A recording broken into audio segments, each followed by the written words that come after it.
started just like, I don't even know if rapping is something that the Lord wanted me to do, because I wasn't familiar with CHH, you know, Christian hip hop. I wasn't familiar with that. I'm like, who doing that?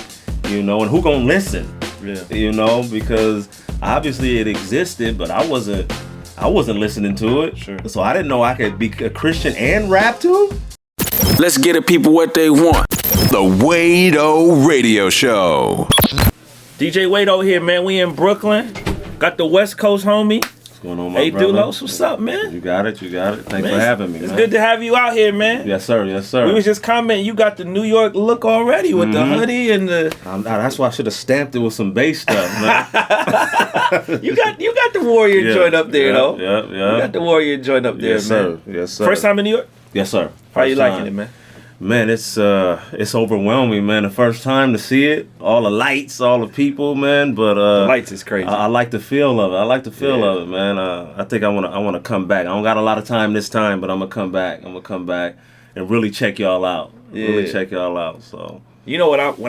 The first time I came to New York, there was like an energy that I was like a kid then, but I couldn't verbalize it then. Yeah. But it was just like, this just feels different than any other place I've ever been. You see how I tried to verbalize it, didn't work out. You know what I'm saying? So, but I was taking selfies and going live and doing all that. So, it was good. It's good, man. It's a good place, man.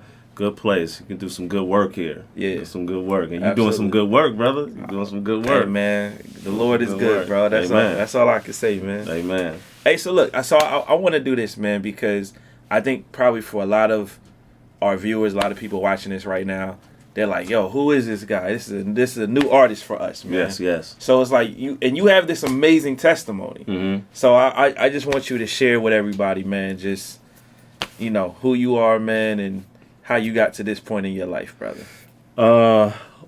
So the rapping thing, that was always a part of my life. Sure. I mean, you know, and I'm gonna go ahead and say it. We didn't have a lot of West Coast rappers when I was young. Yeah. So it was all East Coast, man. I gotta say it. I mean, that's how I got introduced to rap. You know what I'm saying? Sure. I got introduced to old school rappers like KRS-One and you know, Granddaddy IU. Like you throwing it back with Granddaddy IU, bro. So I just like rap music. You know what I mean? So I was like, man, you know what? I could listen to that. And then I got to the point where I said, you know what, I can actually do that. Sure. You know what I mean? Sure. And then when I was a real youngster, I had a rap in elementary school where I was just like, you know, I'm not the Brady Bunch or Sanford and Son. I'm just one fresh brother that'll make you run. Yes, run for cover, run for duck. I don't listen to nobody. I don't get stuck. I can rap so hard in any state or nation. I even rap at the Oakland Bar Station. So now you know who's the best, and I'll rap to the girl with the biggest chest. So the rapping. You always had that. Yeah. So I always had that, but. Later on in life, man, as far as Oakland is concerned, man, Oakland has a way of drawing you in. Yeah. You know, it has a spirit, you know, to it. You know, it has a good, calm, eclectic type of spirit. Then it has that underground. Yeah. You know what I mean? Yeah. So it drew me in not only to that spirit, but also some of the workings of it, you know.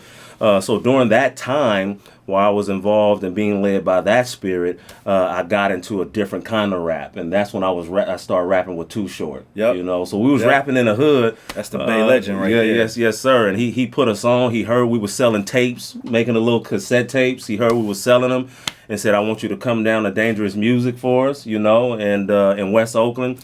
On 14th and Myrtle Street, and we came down there, and we just, like, me and Ron just rapped for like 4 hours that day. And from that point, he put us on his title album, Get In Where You Fit In, and we did a song called Get In Where You Fit In. So I started rapping at that, really nationwide at that point, sure. You know. And while I was rapping, I was also being led by that underground spirit of Oakland, you know what I mean? So... and a lot transpired, man, you know, and you know how you get involved in that type of stuff, you know, you start seeing the drugs, you start doing the drugs, you start selling them. You start seeing the women. You start connecting with the women. It's that you know fast what I'm life, saying? bro. Yeah, exactly. It's you that know? fast life. Right. So did you know you were being controlled by a different spirit at that time? Obviously, looking back on it, yeah. you know what it was. Looking back, but not at the time. You know what I mean? It felt like, man, this made me somebody. You know what I'm saying? Because I stayed in the hood. You know, I stayed in the 900 block, and everybody was doing it. You know, and if you're a young black boy in the hood, you know, you go outside, what you gonna see? Other young black brothers in the hood, and you just kind of like you're a part of it. You say, this make me feel like, you know, I'm a young man. You know, I'm out here, I'm doing my thing. So I think on some level there was a conscience back there, because my family introduced God to me. You know, most black families do say, hey, there is a God, there is a Christ, and things of that nature. And so I believe that there was a God. So somewhere back there, when I did this, that, or the other, I felt a certain way, but it didn't stop me. You know, it didn't stop me. So I just continued doing that while I was rapping, continued being involved by that. And that spirit, man, that was, you know, Paul said, you were once darkness. Not just you was in it. You were once darkness. You were the darkness. You know? So it was my nature to feel like, man, this is home. So no, I didn't think nothing was wrong with it. Wow. You know? And I'm pretty sure before you came to the Lord, you didn't think nothing was wrong with it. Not at all, bro. Know?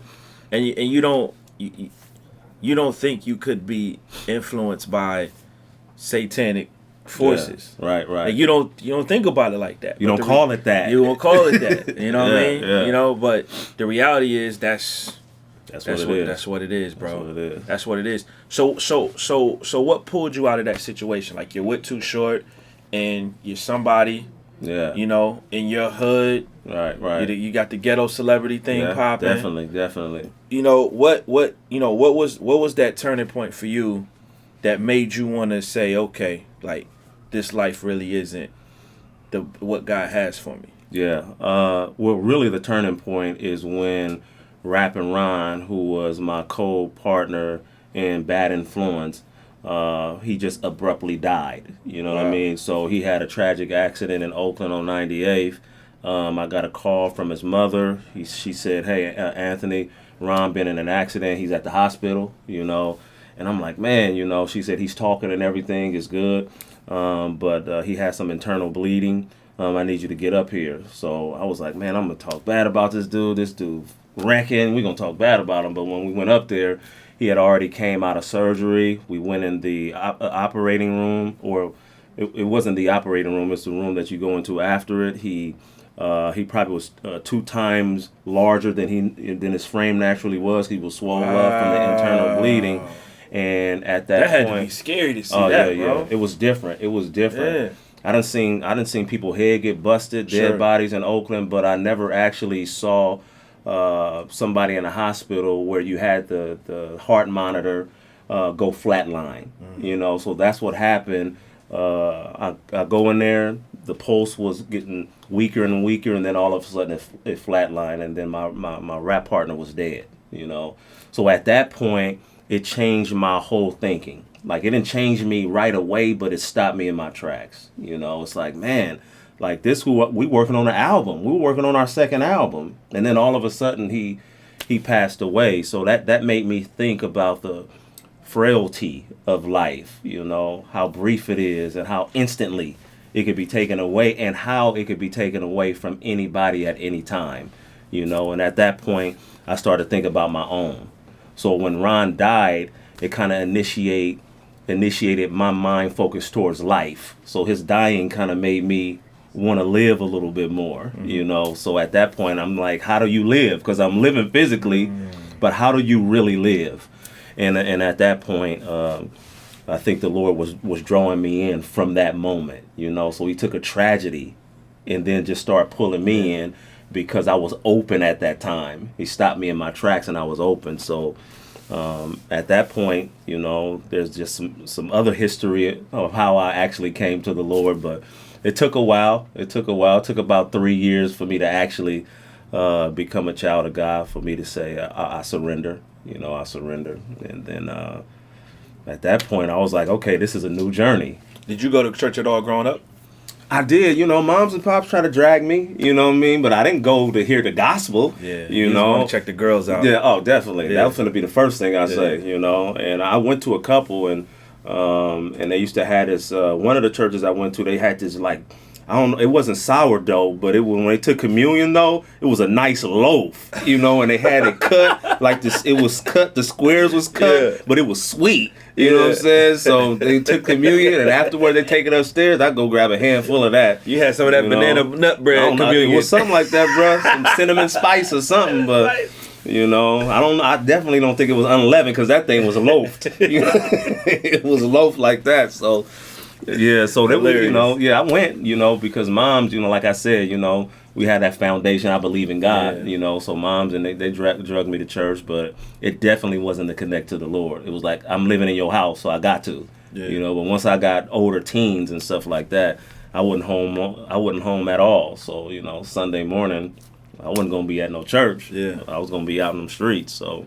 So you get saved. Mm-hmm. What happens to your music career at this point?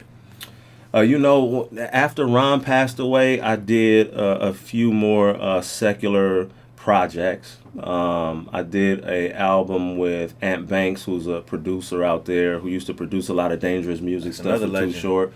Yeah, he did a compilation called Big Things, and I did a song called Time Is Ticking Away on there with my buddy. He's actually from the East Coast. He's from Wilmington, Delaware. So he was out in Oakland, so I did a song called Big Things with him, Mr. Ill. Mm-hmm. And at that point, you could kind of see the change. You can hear the change. That's an interesting title to a song. Yeah. Yeah, Time Is Ticking. Yeah. So if you hear it, you could kind of hear the change in the way I was thinking and feeling. You know what I mean? It was a transitional point.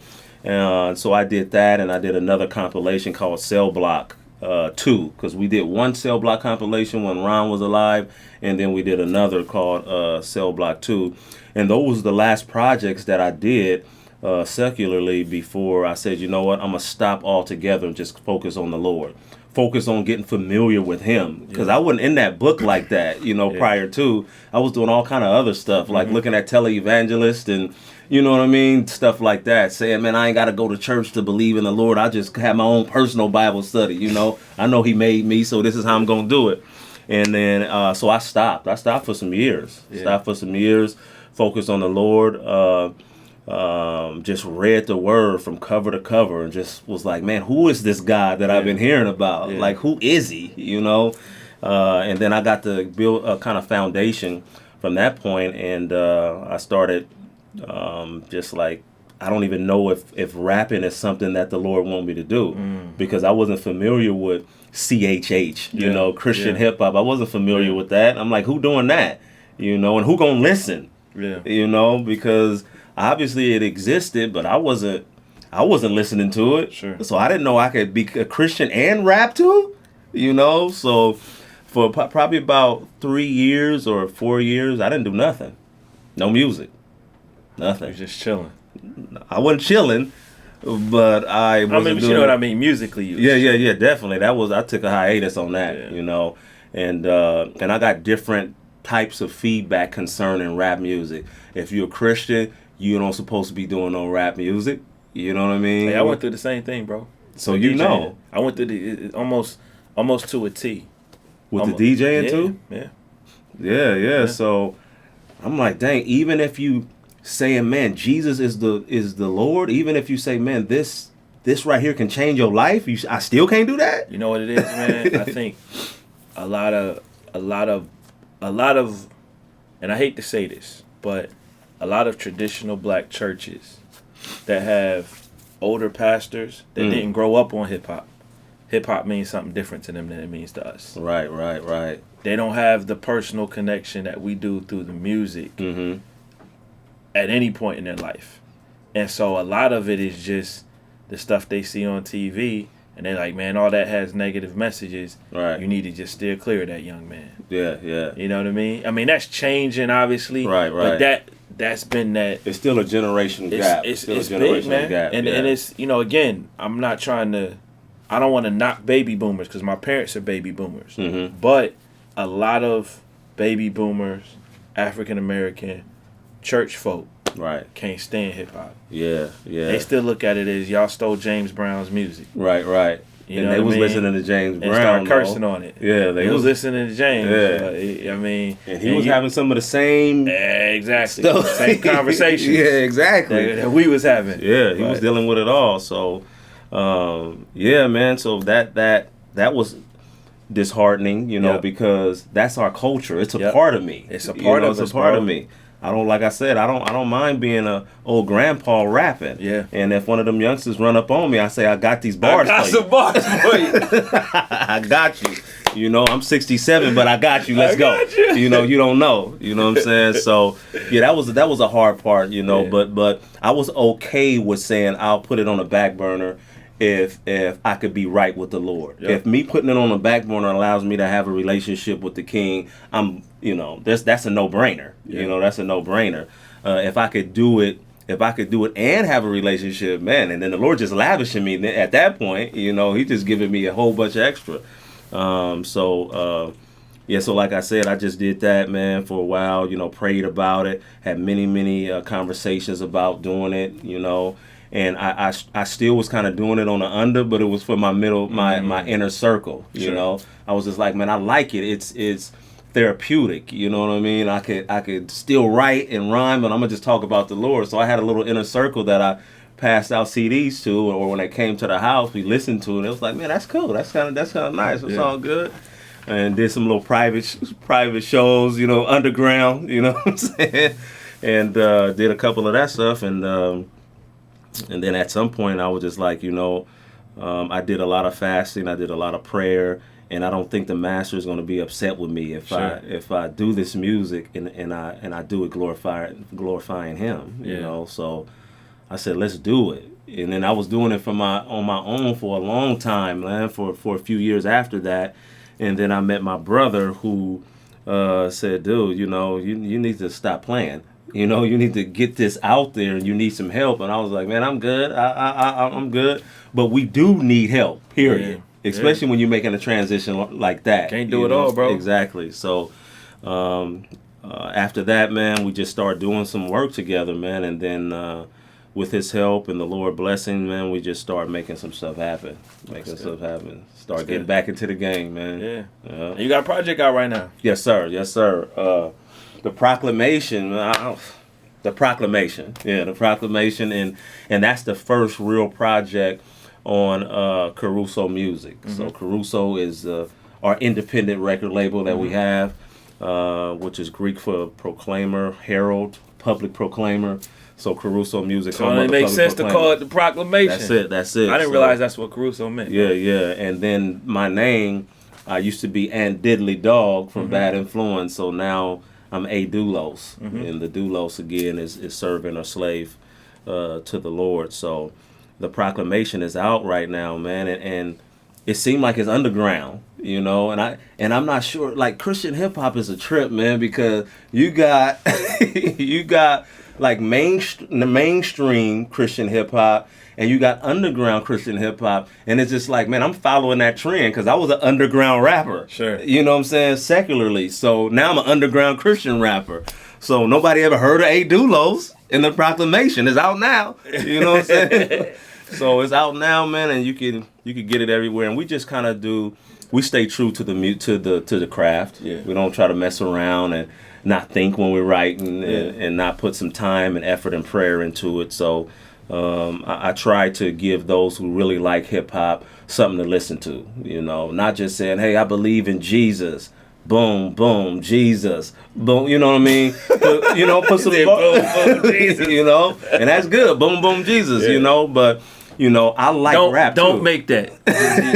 If you watching this, don't, that was a joke. Yeah. Don't make that. But it might sell, though. Boom, boom, Jesus. But, yeah, so I try to move away from that and stay true to the actual craft itself, you know, because again, I learned how to rap from the East Coast. I love the West, but we didn't have no rappers when I initially started listening to rap. Too Short was the first one, you know what I mean? And people like Dangerous Dame and, you know, hieroglyphics and all those, I love Cairo. They start rapping, Yeah. so, but yeah, the proclamation is out. Yeah. They came, it's out right now, man, and hopefully I can get it from underground to get people to appreciate, just listen and appreciate it, I'm trying to rap and stay true to it, and do more than just, Sam I Am, Green Eggs and Ham. No offense. No Boom Boom Jesus. Yeah, Boom Boom Jesus, let's do it. You got that stuck in my head, bro. Let's do it. Hilarious, man. Hilarious, bro. You talked about, Too Short and, all those influences that you had back in the day. Mm-hmm. What inspires you now, bro? Man, I have to say my brothers and sisters in Christ. You know what I mean? I can't necessarily say, man, other Christian rappers initiated this inspiration, because I already was kind of indoctrinated by the culture, the rap piece of it back in the day. Yeah. You know what I mean? The fellowship, I think, is what inspires me most. The Lord has allowed me to be considered a son. You know what I mean? So I have that relationship, and that's just inspiring within itself. But the support is a huge inspiration, man. The support, and you can't always find support. And like you were saying, the old heads don't necessarily know how to support this type of movement. That's a good way to put it. Yeah, but the people around me who understand it, who grew up in the culture, man, that drives me. That gives me, inspiration. That drives me. If something happened from that, to God be the glory. Yeah. But I can say to God be the glory right now for my brothers and sisters in Christ. For my team at Caruso Music, who kind of pushes and inspires and help, and we're having fun, man. We ain't rich. Our shekels ain't piled up this high. Not yet, not yet. But we having fun. We encourage, man, and it's like you said, it's inspiring. It's inspiring. I like writing. I like inspiring and being inspired, because I think there's a place for both in my life. The inspiration piece, where I can inspire people, and then me being inspired by my brothers and sisters in Christ. So that's it, bro. That's the piece. And brothers like you too, because I know you like a living legend. You know what I mean? Man, so here we go, bro. Seriously, man. We need this. Like, who's gonna do this? We was over there at the Jimmy Fallon studio. He wasn't inviting us in.